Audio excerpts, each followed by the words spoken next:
What is up, y'all? Welcome back to another episode of Beat the Maze. It's EMB, and Jaisha is not going to be here today, but she sends her love to you all. So we have another special guest this week. We have the one, the only Lance Williams of Dallas, Texas. What's up, Lance? Hey, what's good, man? How you doing, bro? How you doing? I'm doing well, man. How's your day going so far? Man, it's going great, going great. Happy to be here. Can't wait to talk to y'all, and I'm just happy to be a part of this thing, man. Hey Honestly. man, I'm so happy to have so happy to join the We Will Studios family. So before we get started, everybody who's listening, please make sure that y'all like, subscribe, leave us a rating. We would love to hear feedback and to continue to grow with you. So Lance, we like to start our interviews with just how your week was going. So in that, you can do your introduction and tell us how your week is going. All right, cool. Yeah. My name is Lance Williams, and I am the owner of We Will Studios, which is a film production company stationed in Dallas, Texas, that not only will give people great entertaining content, but at the same time, we believe in inspiring individuals, whether they're visionaries or creatives, to go after the things that they want and the things that they're passionate about with confidence, and so they can say, I will do anything with ease. So yeah. For sure. And as far as my week, man, my week been busy, bro. It's been busy, but it's been really good. So I'm happy, even though it's like I'm editing and filming like all the time, but at the same time, I love it. It's what I signed up for. I love it, and it's part of the process, So absolutely. Yeah, sure. Hey, booked and busy is the way to be. No, yeah, exactly. Yeah, exactly. So my week has been pretty good. I traveled this week, so I'm just now getting into the flow of things, and I'm excited. I'm just really, really excited for this video. I was doing a little bit of research on you, and I was like, "Oh, this brother is fire! This brother is fire!" So we going to jump. Oh, you about to say something? I was just about to say, yeah, appreciate it, man, for real. Thank you. For sure. So we're going to jump right into it. I want to start at the very, very beginning. So you got into film when? Senior year of high school. Yeah. High school. Okay. Give us the story. How did that go? Man, I've always liked doing like acting. Cause you look like when I was a kid, you always be on Disney Channel, Nickelodeon, you'd be like, dang, it'd be cool to be doing something like that. Like I could do that too, But then I never thought that you could do anything more outside of that. All I knew was like, oh, I want to be an actor. Oh, I want to be an actor. My senior year came, and the show Atlanta was coming out. Like first episode was coming out on FX, made by Donald Glover. And I was just like looking at it. I was like, wait, this man writes the show, he stars in the show, he produces the show, like he does it all. Yeah, he does it all. And I didn't even know you could do that. Like I had no idea. And whenever I was like at lunch one day or something, my friends were like, man, all the L's we take with these girls, bro, we should make a show about that. Like that would be crazy. And then I was like, hey, I was like, let me write something. Let's try this out for real, And once I went home and I learned how to write, like I just looked up how to do a format, went on Google Docs, drafted up some stuff, and I wrote 44 pages. That day? Or I want to say like in a few days, in like 2-3 days, like literally. But the thing was, I don't even write like essays. I hate writing essays, bro. You hate writing essays, and in 3 days you did a 44-page script. Now that's what I'm saying. It was like, what is this? But I think it's because whenever you write essays, you're like limited to how you can write it in your own way. Like you got to follow a strict format for everything. I mean, it's the same thing, kind of sort of with scripts, but at the same time, it's just you letting your ideas out how you see them. Like it's not like anybody gonna be like, yeah, you didn't indent here, and this is a too long of a paragraph. Like this is that. Like nobody gonna get on my head about that. This is me writing my story and how I see it. and I just felt free. And I was just like, wow, I like this stuff, right? Unfortunately, we never made the project, but it was just like a great introduction into what I wanted. Yeah. But from there, I think it was like about the end of senior year. We were about to graduate and get ready to go into college. And I was afraid to go after film. Like I didn't want to do it. Like I was just so nervous about, oh, what if I fail? Oh, what if I don't get into the film industry like I want to? Because the film industry is a very tough industry, like and it's hard to get into. But so I was just like, okay, when I go to Morehouse, I'm gonna just be computer science just to be safe. That's gonna be my safety net. And whenever I have free time, oh, let me go ahead and just write a couple of scripts, do some creative stuff. And you were a computer science major, right? No. I was a sociology major. You're a social. Okay. I need the people interactions. But yeah, nah. So computer science, bro, you already know that stuff hard, right? Yeah, like, I've heard about it. I've definitely heard. That was the worst decision I made. I'm not even gonna lie to you. Mainly just because first day, I ain't know nothing what was going on with anything. This is my first time knowing anything about coding or like anything computer science related. So you went into computer science not knowing nothing about it. You were just like, this is just gonna be my safety net. And I'm assuming by at that point, tech was getting pretty big. So you're hearing about all the technology. You're like, oh, everybody's like, oh, just do this to be safe. You can still do what you want, but you gotta have a job when you get out of school. I know. Yeah. Bro, that's exactly what I did. And I said, okay, yeah, I guess y'all right. Boom, that's exactly what I did. And plus I was like, it's computers, bro. They're not going anywhere. And if anything, like there's mad money in this field too. Like, so I was like, shoot, I'll do that. But no, because I thought the whole time I was just gonna go to college. They were gonna teach me everything I needed to know, and I was just gonna get cold with this stuff and be good. Heck, like when you're in class and you're really paying attention, but everything that they're saying to you makes no sense at all. Bro, it was like that every single day. I went to office hours.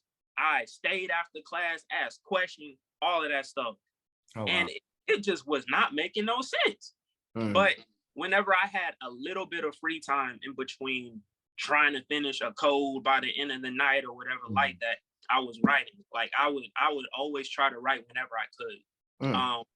But me doing that whole computer science route literally messed me up. This is where I say, like I made a bad decision, mainly just because I did something I had no desire for. I did something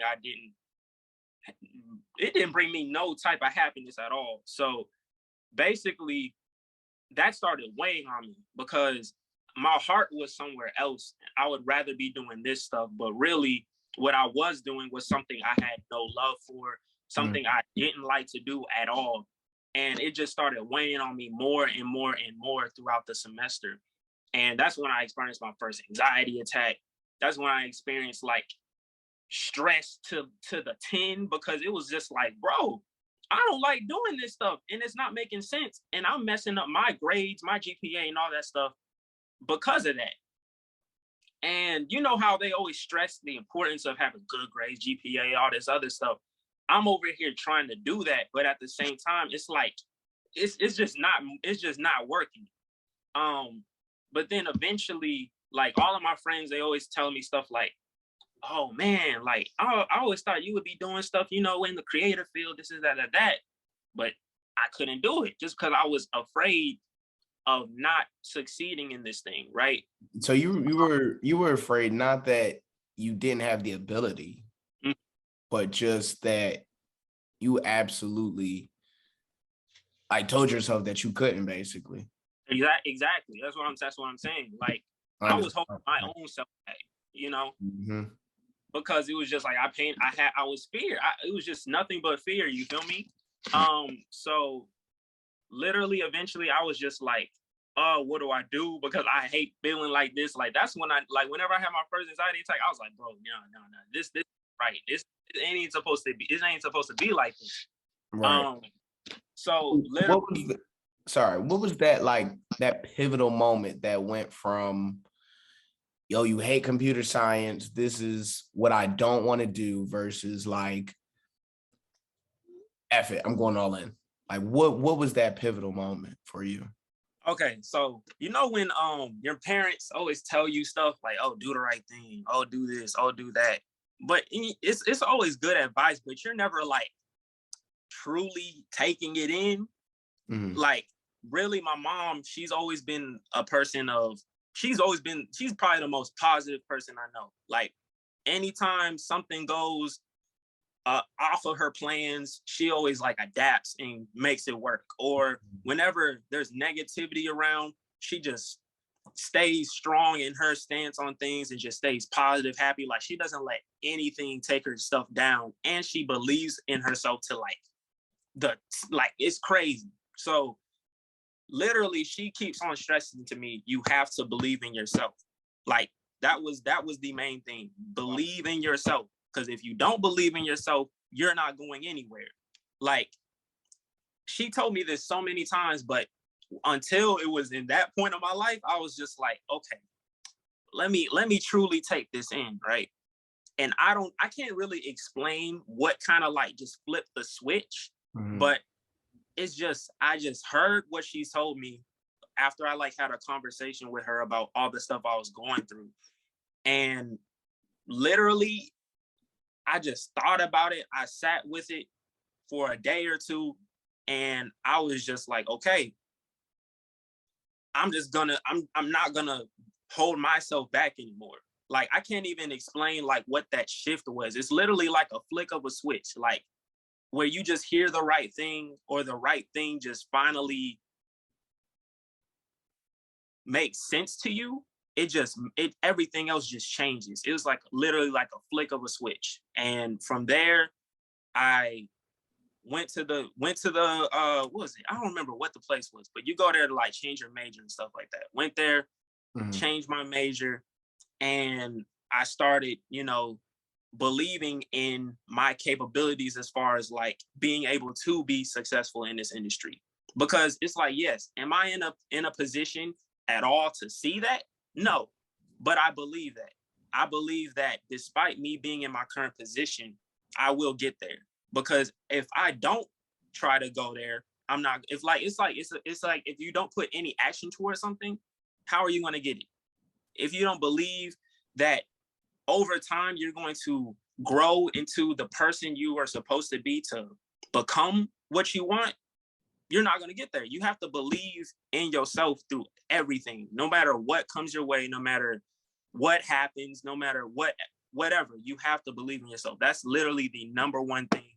And ever since then, college has been a great experience. Ever since then, once you start torturing yourself. no, I'm about to say it literally was like, and I was just like, okay, I feel so much better. Like, I was able to have more time for the stuff I really wanted to do. And that's when I started taking more account of my mental health and developing myself as a person. And because it was just like, wow, I don't want to go through that again. Like, and because it was just a terrible experience.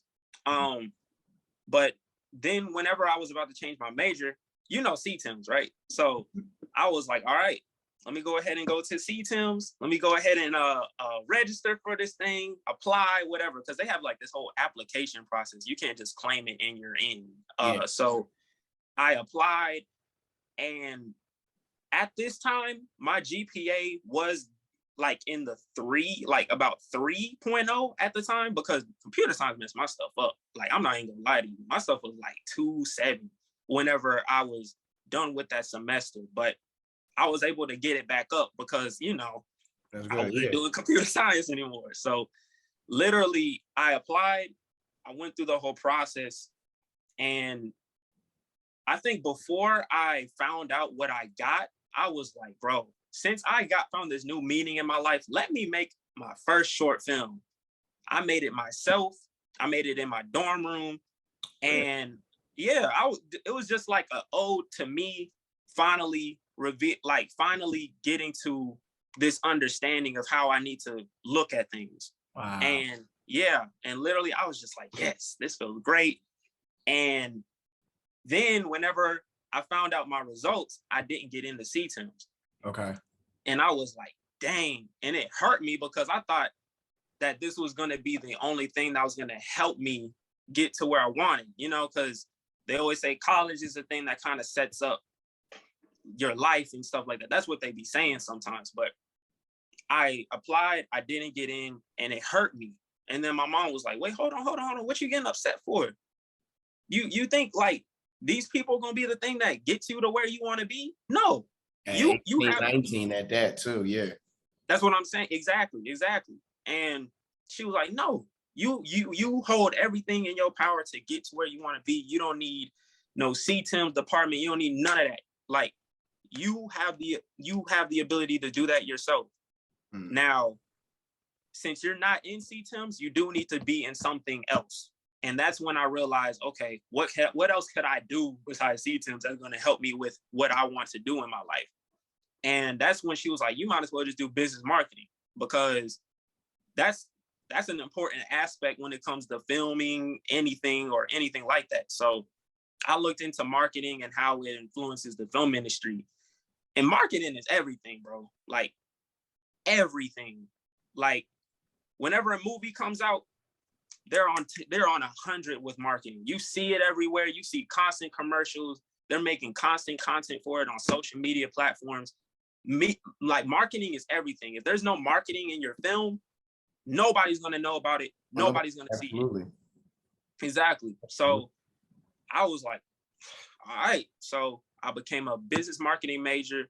Whenever I came back to college, I think I started like my second semester of sophomore year. That's when I was like, okay, business marketing. Okay. And from there, things have been great, bro. Like I loved learning about how marketing works and everything like that. I did do other things like accounting and everything like that, just so, because you have to pass the major, of course. So you have to learn everything you have to do. But I just loved how marketing works, like how you put out certain things and it just catches people's attention. And that's what kind of makes them want to buy your product or buy your service or be a part of whatever you're doing. Like that's important. Yeah. And in the free time that I had, because I had a lot more free time with this stuff. So whenever I had free time, bro, I was writing, coming up with things. And I think eventually I had found a group of friends that was into film stuff as well. So it was very cool. Like we would just meet up sometimes and we would just spit ideas of like things we wanted to make together. And eventually this film festival came up. It was like the campus movie film festival, where basically you have a week to make a short film using whatever equipment or whatever like that. You have to make a short film within a week, edited, everything. Oh, wow. And yeah, exactly. And there's this idea that I have been writing up because I love whodunit mysteries, right? And so I made a short film about a whodunit mystery. Somebody stole somebody's stuff and they're trying to figure out who did it with everybody together. Like it was, whodunit mystery type stuff.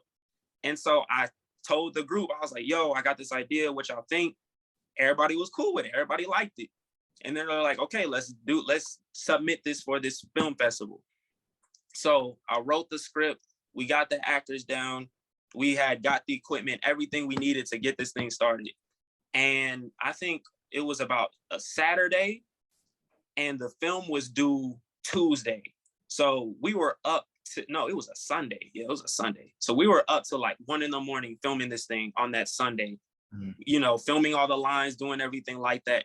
And I think I was acting in it myself, but at the same time, I was also directing it. So, because I don't know, it's just a matter of when you see things in your head, your way, you want it to come out that way. So it's like, hey, if I got to do a little bit of extra just to make sure this comes out the way I see it, I'm fine with that. If you don't mind, I want to pause there because I think that's something that like is very important. And I know it sounds like, oh, you act, people see people like Denzel do it. They see big names, Donald Glover. I know you mentioned him earlier, and now you're talking about doing it. And I know like yes, it's cool. You want to see things your way, but you also have to get other people to buy into your vision. And you Exactly. also have to mesh your vision with how they see it. So my question is, what changes when you go from that director seat to in front of the camera? Man, it's like a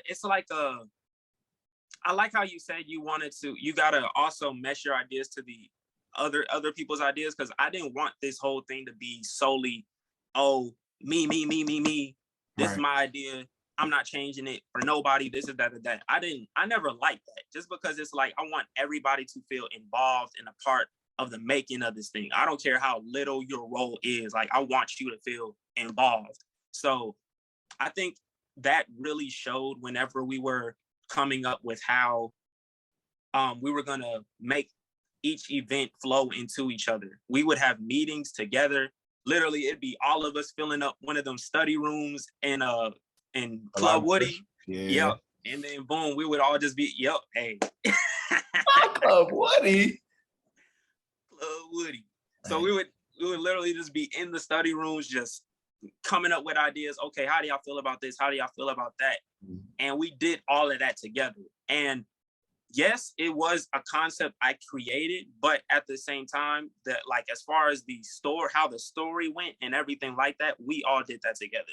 And that's important to me because, like I said, I want people to feel involved. I don't care how small your role is. So that really showed at that point, because whenever it came to just filming it, we knew what was going on, just because we all had our hand in the process of making this thing come together.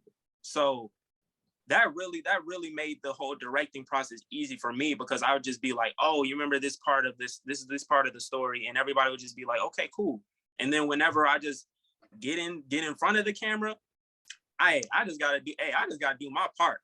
And at the same time, I'm just making sure everybody else is all in sync, as far as like, hey, give this energy, give this emotion, and make sure this shows through the camera. I'm not gonna be one of those types of directors that's like, oh, I want you to do it like this. Oh, I want you to do it like that.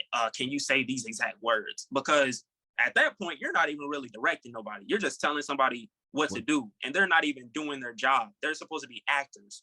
Let them act. Don't tell. You can get your little cousin to do it at that point, if that's how you direct, because you're just telling people what to do. You're not allowing them to act. So all I do is give off this emotion with these lines. They do that, and we just whenever I go in front of the screen, that's just what we do. And it was just an amazing process. We were up late, but I loved it. So it was just amazing, bro. And I think the next day we had class. I got back to the room about 2-3 in the morning, and I was just like, ugh, knocked right out. Woke up in time for class. I think I had like accounting the next day or something. I don't know, but man, I enjoyed accounting. Everybody was like, I ain't like accounting. Accounting is hard. No, I enjoyed it. I don't know, but literally while I was in class, I'm over here editing this thing. I'm listening, but I'm editing at the same time. I'm trying to be sly about it, but I'm making it work. Are you sitting in the front? You sitting in the back? Because you Bro, those business seats, they rise up. So exactly, I'm in the front, bro. Because I always be paying attention, and since I already know what's going on, I'm kind of like, I'll listen a little bit compared to how I usually listen. But yeah, literally every little free amount of time I had, I was editing. I go to the caf, I'm editing. If I go to the library, I'm editing, bro. And for the next 2 days, I was just doing nothing but editing that thing. Wow. And then eventually I got that thing done. I showed it with the group. They loved it. I loved it. It just felt good. It just felt amazing. And then boom, we submitted that thing. But the thing about this festival is when you submit it, you don't know if your film is going to be shown. Only 16 of the films that have been submitted are going to be shown at the festival. So do you know how many films are submitted? Or I think there was like 60 something, 70 something around there. It was like, yeah, it was a lot. And I was just like, man, I would hate to go to this festival, sit here for like 2-3 hours, and I don't see my film, bro. like I would have been hurt. So But I know your who done it was like 6 minutes or so, 6-7 minutes, the final product. Were all the films like that, or did you have some longer? Did you have some shorter? Because yeah, okay. yeah, it was kind of like I think they gave it like a range. You can only have it in between so long or something like that. So yeah, there were some people that had super short ones. Some of them had some that literally reached the limit mark, like exactly. But it was just a cool way of just seeing, okay, there's people on my campus that like this stuff. They like this process. It was really cool. But like I said, I got there, I was nervous, bro. I was like, bro, oh my gosh, I hope my film gets shown, bro. Cause if you make it in the top 16, you did a good job. Like that's literally what they say. But I went in there with this new perspective of believing in myself. I believed in myself. I believed in my film. I believed in my crew. Everybody I worked with, I was like, nah, this is good. I believe that. I believe this is gonna get shown, and I believe the work that we put into making this thing is gonna be shown to people.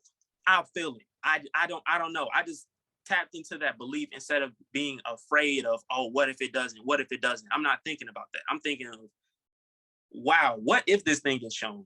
And also just thinking, I believe it will. And if it doesn't, it's okay. Because I know we all put the work in and we all made an amazing project. Because regardless, hey, we gonna put it out there. So people gonna know about it regardless if they go to the film festival or not. Because at the same time, I was using the marketing knowledge I got. Hey, I was putting out notes. I was like, hey, behind the scenes pictures. Oh, here's a little clip of something that we made, just building up the hype for it. So, hey, regardless if it was shown at the festival or not, I was gonna make sure people knew about it. So we get there, I'm all nervous, just excited, but nervous at the same time. And then when the lights shut off, they started just playing short films. And eventually it got to the next round of short films, because I think they showed them in a wave of like five, or something. I don't know. I think 4. Yeah, 4, because it's 16. So I was just waiting. I was sitting there, bro. I was like nervous. They don't announce them or nothing. You just it just pops up. Whatever's in the top 16, they just pop up. And I was in the crowd. I was like, okay, here we go. Boom. It pops up. I'm like, ooh. I grab my phone. I'm over here just like recording, just like, oh my God, we up there. Me and all of my friends, cast and crew were just like, we up there, we doing it. And whenever people were watching it, they were having the exact reaction I wanted them to have. Like when I was writing this, I was like, nah, I want people to go, ooh, over here, or I want people to go get shocked right here. Everybody had the exact reaction I was hoping for. And I was just like, yes, let's go. It was exactly. And I was just like, let's go, right? Boom, we finished. And then whenever it got to making then eventually they started giving out rewards and stuff like that. And we got the award. We got the award for best directing. Boom. And that was enough for me. We didn't get the other awards, but I was fine with that. We got an award. People liked it. I ain't tripping. Shoot. I take that. Best directing. Beautiful. I take that. And I think, I'm sorry. Go ahead. No, you're good. No. We here for you, man. Go ahead. No, I ain't mean to interrupt you, but that was a very memorable night. And that night just really showed me like, I can do this though. Like it was like another thing that just helped me want to keep going further. Wanted me to keep just doing what I wanted, like what I love to do. And so, but as you were saying, bro. No. That was a great transition, because that was exactly where I wanted to go. Like just having that climax. I think it sounds like Elite and everything leading up to it, like led to that moment of one, from you just not knowing what you want to do at all, you going a safe route, to you like, all right, I'm believing in myself, in the mindset. Because what I teach, like when I make content, what I taught myself was, you have to start in your mind.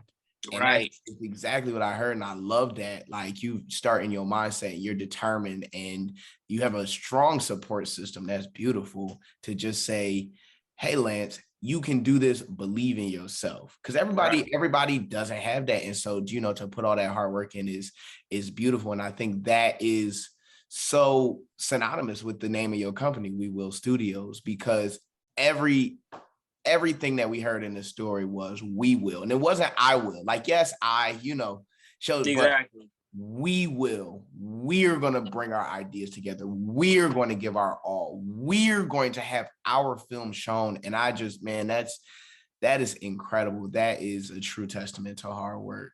So Indeed. I Indeed. love that. I love that so much. So your company, We Will Studios, is going on a year now, right? Y'all coming up on a year anniversary? Yeah. Yeah. Yeah. It is. It's coming up. Shoot. I think, oh, wait. Yeah, I think it just passed. Yeah, it was the What was the 13th. date?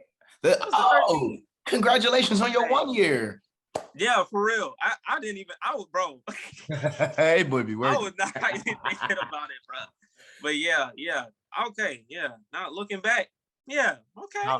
How has it? So I guess just having this realization in real time, how has this year been for you? Because Bro, that's an accomplishment. bro, ups and downs, man. A lot Mm, of ups and downs. But I wouldn't change anything though, because I kind of like learned a lot about being patient mm, and not stressing yourself out about not being where you want to be so fast and everything like that. Because I realized even back when I was getting into film anyway, I was nervous about that, and that was something I've always dealt with. Like just trying to rush the process. But I think throughout this first year, I just realized you can't do that. mm, And so a lot of it was not only me just starting out, putting out work that I can provide for people, and also just getting the word out about the company itself, but at the same time, it was a lot of me realizing what am I trying to stand for, and mm, also at the same time, me realizing what do I want to provide for these people, provide for my audience as I grow. Like it was just a lot of me internalizing that, and also becoming one with what this company is supposed to stand for. Like going back to that experience of me not knowing, me being afraid of what I wanted to do, and me not being confident in myself or believing in myself. Whenever it did come to the point of me making We Will Studios, because literally the idea hit me around graduation, because I took an entrepreneur class, and the teacher stressed the importance of us making more Black owned businesses and building ourselves up in this business, in the business aspect, so we can continuously grow our Black communities, grow each other, and become amazing in this world in the future. mm. And she said that, and that really stuck with me. I never thought a day of making We Will Studios. I never even thought about making a production company. I just never, nothing. And once she said that, that's when the idea clicked in my head. Like, okay, that could be something cool. There's not a lot of people in the film industry like that are Black that are doing this stuff. Like, don't get me wrong, there are, but there needs to be more compared to all the white people who are doing it, because that's a huge number difference. You feel me? Absolutely. So I was like, okay, let me do this. But at the same time, I don't want it to just be a production company that just shows cool films and, makes people like just see some cool stuff. Like, no, I want it to be a deeper connection than that. So I realized that I don't want anybody to go through what I went through, as far as like being afraid to go after what you want, not believing in yourself, not having the confidence to confidently go after the things that you want. Because the reason why I have We Will in the name is because I realize whenever you ask people what they want to do in their lives, they always say, oh, I want to do something, or I want to do this, or I want to do that, rather than saying I will do something, right? And it makes sense, because in this world has so much negativity in it. And you look at how people are just afraid to say I will confidently. Saying I will to doing something is like saying, like, it's almost like you're proposing a promise that you're going to do something. Like if I told you, oh, I will be an amazing filmmaker, I already know you already gonna be I'm like, expecting man, you to be an you're amazing expecting me to do filmmaker. that. Exactly. But Wow. saying that is scary because people are afraid of, oh, what if I don't get there? What are they gonna think when I don't get there? Or, because it's like not fulfilling the thing you say you're gonna do is a terrible feeling. You know what I'm saying? It's like you're not even synonymous with the promise that you gave or whatever you said. So people are always saying I want as like kind of like a safety net. But the thing about having a safety net is, whenever I go back to the whole thing of, oh, let me do computer science, is you're already kind of accepting the possibility that you're going to fail. And I don't want people to do that. Like I want people to go into anything that they're doing confidently saying I will. Like, will there be a lot of downs? Will there be a lot of failures? Will there be a lot of things that don't go your way? Yes, but you got to understand that that's part of the process. And at the same time, all those downs, all those failures, all those bad things that happen, they're only building you up into the person that you want to be in the first place, the person that you say I will become in the first place. So it's more so I'm just trying to help people kind of like change that perspective of, I don't know, I want to do something, I want to do this, I want to do that, but I don't know. Instead of doing that, kind of go into it saying I will do this, I will do that, and not worry about what other people think, because I feel like that's another aspect that kind of holds people back from going after the things that they want. Because if you told like your family member, oh, I will have $1 million in my bank account by this time, and they don't happen, you already know somebody's gonna be like, oh, so what's up with that? Where the money at? Like, what are you doing? And people are afraid of that. And it makes sense, because it's like, it's a terrible feeling. But I think at the same time of you saying I will, you have to believe in yourself that you will get there as well. I think that's where the I will comes into place in the first place.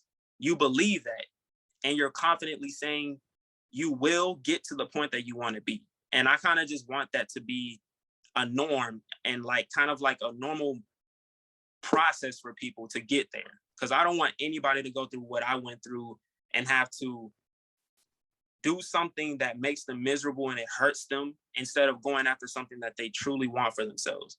And the reason why I also put we will in there, well, the we, I should say, is because this isn't a process that you go through solely by yourself. You're going to meet people along the way that's going to build you up, and you're going to have a lot of people come and go that help build you up to where you want to be. But it's still a process that you do a lot of the muscle work, but at the same time, you have other people helping you get to where you want to be. And I wanted this company to kind of be a beacon of inspiration in that sense of like letting people know, hey, we believe you will do it too, and we're doing this all together. Like I kind of want it to be a big family thing in the sense of, I don't care what you're going after, we will get to where we want to be together, So yeah. I think that is amazing. And you're not just talking about it. You're not just wanting to do this. You're actually doing it every single day, and you're putting in the work. I saw your YouTube video you just dropped, like about learning how to love the process. And I think we hear it so much. It's like, oh, okay, just love the process. All right, trust the process. I'm from Philly, so trust the process, trust the process, trust the process. That's all we heard. But it's like to actually fall in love with. I had an older mentor, and he would say, you got to fall in love with the details. Yeah, that's just, that's so, what you said just brings that back so clearly, because it's boring. It's tiring. We're 22. Like the whole reason we started this was because I think our generation deals with stuff that other people don't do. Like we're digital native. So Yeah. it's very easy to hop on your social media, get on your phone. Oh, you open up your phone. And you're like, oh, I forgot what I did. And now you're just, oh, well, I don't know. I don't got nothing to do. Let me go to social media. And it's like, Yeah. as an entrepreneur, nobody really talks about that. It's just grind, grind, grind, grind, grind. But you're a person. We're people, and like, Yeah. not only do you need that resilience in yourself, but you need that community of when you're just not feeling it, for people to say, oh, hey, Lance, can I lean on you a little bit? Can I borrow some inspiration from you? Yeah. I'm out right now. And I love the fact, that We Will Studio stands for that. And that you're continuing to do that in your community even more so. Because you could have, I know on your website, you said you wanted to have We Will Studios be a place like the filmmaking industry to resemble that one day of New York, Atlanta, LA. And I think that's beautiful because there is talent, so much talent in the Dallas area, the DFW area, and so I think you just want to tap into that and just be a beacon of inspiration, man. Like that's I'm saying. And at the same time, with you doing the podcast and me doing this, we're showing more people the capabilities of what they can do. Like people can watch your podcast or watch a film I made or whatever and be like, wow, I feel like I can do something like this too. Or the idea that they've been afraid of starting to put action toward, they can be like, okay, maybe I can make this happen. Yeah. And that's enough for them to start making the steps to get to where they want to be. So it's like, yeah, bro. I'm saying it's a great thing because I don't want it to just be something that's like, okay, enjoy this and go on with your life. No, I want it to be just like long while, lifetime type thing, because it's like, I think this is something people can truly put into their lives and it'll just help them from that point forward, like as far as like, hey, from this point to the rest of your life, bro, you're going to constantly be going after the thing that you want. And at the same time, you're also going to be loving the process of everything that you're doing. And you're not going to just stay stationary. And that's another thing I've also realized whenever I went after this thing. Because remember when I said I was afraid of failure? Mm-hmm. Whenever I started believing in myself more and everything like that, I realized I'm not going to let myself fail. I'm not going to let failure be the thing that stops me, because failure is necessary for success. I don't care what nobody says. There's no way you can go about life just constantly winning all the time, because once one bad thing happens to you, you're not going to know how to handle it. For sure. Now, exactly. So the thing about failure is you got to learn to just be okay with it.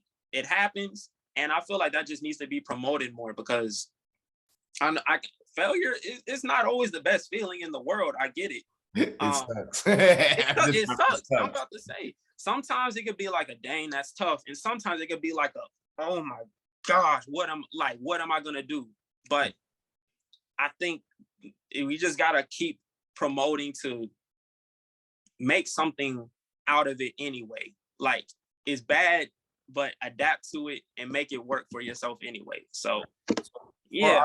For our listeners that might not, they know what you're talking about, but they don't see, like, they're in the middle of their failure right now. What are some practical steps that you do when you're, failing, or you're not where you thought you would be, to kind of get yourself up or to keep going? Bro, I always think like this. I don't want to say this happened for a reason. I don't want to say that. I want to say more so in the sense of, okay, this is happening because it's making me be who I want to be, like it's helping me grow to where I want to be. Like, if anything, this is just helping me build my future self. And I think that's something I always try to keep in mind of, especially because, hey, a lot of ups and downs happen in this thing, bro. I can't tell you how many times I've been in the middle of editing something, my stuff crashes. Or I can't tell you how many times I tried to work with somebody and they said no. Or, like a lot of things happen. But at the same time, I think it's like a constant reminder of this is all part of the process. That's another thing. It's all part of the process. And I think changing your perspective of what failure how failure is seen in the majority aspect is something that is like what am I trying to say? I'm trying to think because I had it and then I just lost it. But I just want to say change your perspective of failure altogether. Just because look at it as something that's going to help you grow to where you want to be, rather than it being something that's just going to hold you back. Because all the failure that's going to happen regardless. So you might as well just look at it in a different way that'll help you get to where you want to be. So for sure. I'd say just constantly remembering that. For sure. And it's a neurological thing. Like there have been experiments done that the first time you do something, it might take super duper long because you don't know how to do it. But as you keep repeating that process, you fail, try again, you fail, you try again, it gets quicker and quicker and quicker. And eventually it's to the point where like now it becomes a habit. So they talk about habits and lifestyles. Like you've done it so much. Oh, it's a habit. Like for me, it's a habit to check my phone. I check my phone. I might not always get a text, but when I do get a text, it sends those endorphins to the brain. And that was like, okay, boom, same thing all the time. So I love that, bro. Lance, you are an amazing man. I can't wait to see what you're doing with We Will Studios. And before you go, we like to end with our parting segment for all our guests. We do something called Drop a Bag. So if people made it this far and for whatever reason, they weren't listening to anything else you said, because if they didn't get some gems and they weren't listening, but they weren't listening to anything else, what is one last gem, one last bag that you want to leave on them? All right, bet. I would say the biggest thing to take away from this thing is learn to have a positive perspective of yourself and what you want. Because too often in life, there's going to be so many things that's going to hold you back, whether it be a person, whether it just be things holding you back in general, whatever. Because I want to say external factors just come into place all the time. Things that we can't control happen all the time. But at the end of the day, the way you deal with them all points back into your perspective of yourself and what you want for yourself or what you're going after, your passion. So always learn to have a positive perspective of yourself and what you're going after, because whenever an external factor comes up, that all depends on how you're going to handle it.